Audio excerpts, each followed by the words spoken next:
پہلی کتاب پہلا زبور۔ حقیقی مبارک حالی۔ مبارک ہے وہ آدمی جو شریروں کی صلاح پر نہیں چلتا اور خطا کاروں کی راہ میں کھڑا نہیں ہوتا اور ٹھٹھا بازوں کی مجلس میں نہیں بیٹھتا، بلکہ خداوند کی شریعت میں اس کی خوشنودی ہے اور اسی کی شریعت پر دن رات اس کا دھیان رہتا ہے۔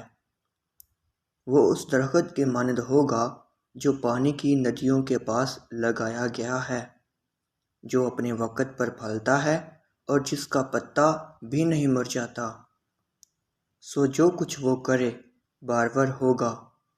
شریر ایسے نہیں، بلکہ وہ بھوسے کے مانند ہیں جسے ہوا اڑا لے جاتی ہے۔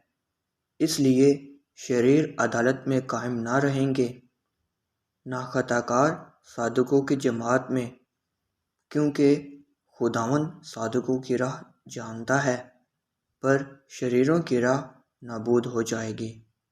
آمین۔